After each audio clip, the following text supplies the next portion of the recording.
بسم اللہ الرحمن الرحیم۔ تمام سامعین کو السلام علیکم۔ اگر آپ چینل پر نئے ہیں تو اس چینل کو سبسکرائب کر لیجئے، لائک اینڈ شیئر کر دیجئے گا ویڈیوز کو۔ جزاک اللہ۔ مصر اور فلسطین کے درمیان بحر روم میں عمالقہ قوم آباد تھی۔ ان کا ایک بادشاہ جالوت بہت ظالم اور جابر تھا۔ جالوت نے بنی اسرائیل پر چڑھائی کر کے ان کی آبادیوں پر قبضہ کرنا شروع کر دیا۔ بنی اسرائیل کے بہت سے سرداروں اور قبیلوں کے بڑے لوگوں کو گرفتار کر کے باقی لوگوں پر خراج یعنی ٹیکس لگا دیا۔ تورات کی بے حرمتی کی۔ بنی اسرائیل کے لیے یہ دور بہت نازک تھا اور ایسا اس وقت ہوا تھا جب حضرت یسوع علیہ السلام وفات پا چکے تھے۔ اب بنی اسرائیل کا کوئی نبی نہیں تھا۔ خاندان نبوت میں البتہ ایک غریب عورت تھی۔ وہ بہت تنگ دستی کی زندگی گزار رہی تھی۔ اللہ تعالیٰ نے بنی اسرائیل پر رحم فرمایا اور اس خاتون کے ہاں ایک لڑکا پیدا ہوا۔ اس بچے کا نام شموئیل رکھا گیا۔ آپ حضرت ہارون علیہ السلام کے خاندان سے تھے۔ شموئیل دراصل عبرانی زبان کا لفظ اشموئیل سے ہے جو بعد میں شموئیل بن گیا۔ عربی میں اس کا ترجمہ اسماعیل ہے۔ شموئیل بڑے ہوئے تو قاضی بن گئے۔ ان کی نیک نامی کی وجہ سے اس پریشان قوم نے ان سے کہا، آپ ہمارا کوئی بادشاہ مقرر کر دیں۔ آپ بنی اسرائیل کی عادات سے واقف تھے، اس لیے آپ نے فرمایا، اگر میں نے کوئی بادشاہ مقرر کر دیا اور تم نے اس کا حکم نہ مانا تو کیا ہوگا؟ کیونکہ یہ ابھی کل ہی کی بات ہے کہ اللہ تعالیٰ نے جہاد کا حکم دیا تھا تو تم نے یہ حکم ماننے سے انکار کر دیا تھا۔ حضرت حزقیل علیہ السلام کے زمانے میں بھی تم لوگ موت سے ڈر کر شہد سے پہاڑ پر چلے گئے تھے۔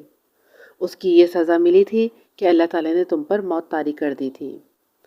حضرت شموئیل علیہ السلام کی بات سن کر بنی اسرائیل نے اطمینان دلاتے ہوئے کہا، ہم بہت ذلیل و رسوا ہو چکے ہیں، کب تک ایسی زندگی گزاریں گے؟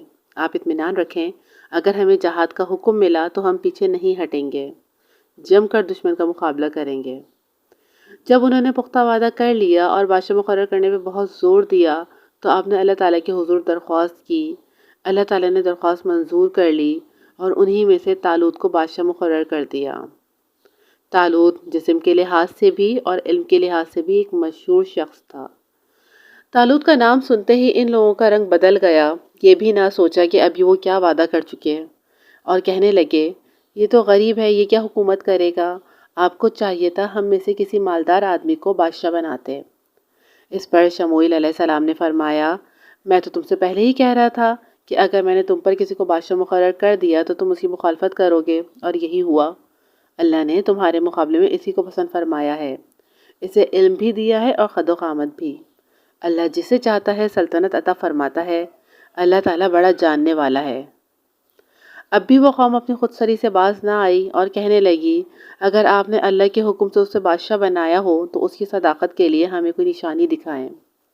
حضرت شموئیل علیہ السلام نے فرمایا، طالوت کے بادشاہ ہونے کی نشانی یہ ہے کہ تمہارے پاس وہ صندوق آئے گا جس میں تمہارے رب کی طرف سے دلوں کے لیے سکون کا سامان ہوگا، اور اس میں کچھ وہ چیزیں بھی ہیں جو حضرت موسیٰ علیہ السلام اور حضرت ہارون علیہ السلام چھوڑ گئے تھے۔ اس صندوق کو فرشتے اٹھا کر لائیں گے۔ یقیناً اس صندوق کے آنے میں تم لوگوں کے لیے بہت نشانیاں ہیں۔ اس کو تابوت سکینہ کہتے ہیں۔ یہ ایک ایسا صندوق تھا جس میں تبرکات رکھے ہوئے تھے۔ دشمن سے جنگ کے وقت یہ صندوق ساتھ رکھتے تھے تو انہیں سکون رہتا تھا۔ اللہ تعالیٰ دشمن کے مقابلے میں کامیابی عطا فرماتے تھے۔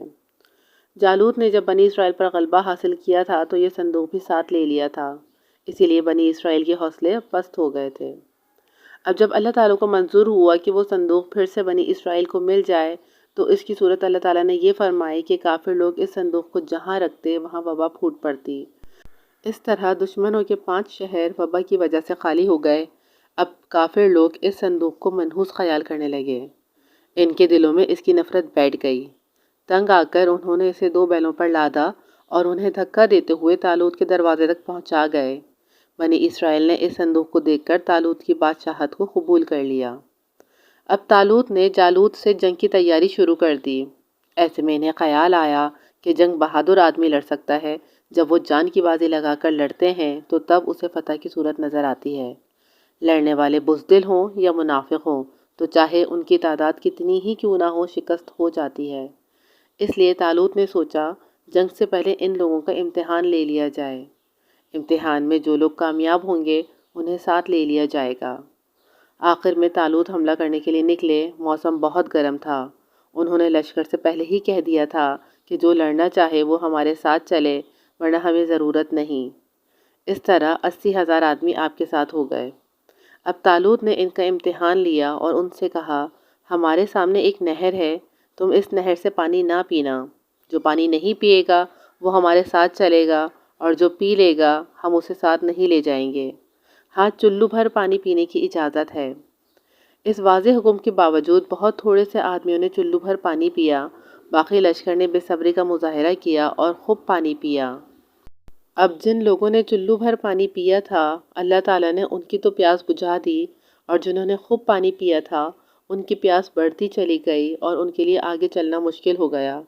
انہوں نے صاف کہہ دیا، ہم میں جالوت سے مقابلے کی طاقت نہیں۔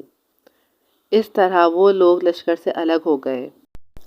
اگر میدان جنگ میں بزدلی دکھاتے تو ان کی بزدلی کا اثر مجاہدین پر پڑتا، اسی لیے طالوت نے امتحان لیا تھا۔ اب طالوت کے ساتھ صرف 313 آدمی رہ گئے۔ ان لوگوں نے اللہ تعالیٰ سے نہایت پرخلوص انداز میں دعا کی، اے ہمارے پروردگار، جتنا صبر ہے سب ہمارے دلوں میں ڈال دے اور ہمیں ثابت قدم رکھ، اور اس کافر قوم پر ہمیں غالب کرنے میں ہماری مدد کر۔ جب دونوں لشکر آمنے سامنے آ گئے تو جالوت میدان میں نکلا اور للکارا، ہے کوئی بہادر جو میرے مقابلے پر آئے؟ جب کوئی نہ نکلا تو طالوت کو بہت رنج ہوا۔ اسرائیلیوں کی بزدلی گویا باقی تھی۔ جالوت کا قد 6 فٹ سے بھی زیادہ تھا۔ وہ پیتل کی زرہ اور خول پہنے ہوئے تھا۔ اسرائیلی اس کی بہادری کے قصے سن سن کر اس سے مروب ہو چکے تھے، اس لیے کسی نے اس کے مقابلے میں آنے کی جرأت نہ کی۔ آخر طالوت نے اعلان کیا، جو بہادر آگے بڑھ کر جالوت کو قتل کرے گا میں اپنی آدھی سلطنت اسے دے دوں گا اور شہزادی سے اس کا نکاح کر دوں گا۔ یہ اعلان سن کر کئی آدمی میدان میں نکلے، لیکن جب اس پر نگاہ پڑتی تو واپس لوٹ آتے۔ طالوت کے لشکر میں حضرت داؤد علیہ السلام بھی تھے، جنہیں بعد میں نبوت ملی۔ ان کے 6 بھائی بھی شامل تھے۔ آپ سب بھائیوں سے چھوٹے تھے اور جنگ میں شریک تھے۔ والد نے اسرائیلیوں اور اپنے بیٹوں کے حالات معلوم کرنے کے لیے ساتھ بھیج دیا تھا۔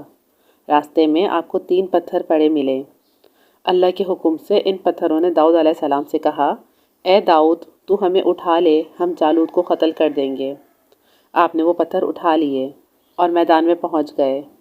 آپ نے دیکھا کہ جالوت کے مقابلے میں کوئی اسرائیلی آگے نہیں بڑھ رہا تھا۔ چنانچہ آپ نے طالوت سے لڑائی کی اجازت مانگی۔ انہوں نے کہا، تم کم عمر ہو، نہ تجربے کار ہو، اس لیے تم نہ جاؤ۔ آپ نے کہا، نہیں، آپ ہی مجھے اجازت دے دیں۔ آخر آپ کو اجازت مل گئی۔ آپ آگے بڑھے اور جالوت کے ساتھ جا کھڑے ہوئے۔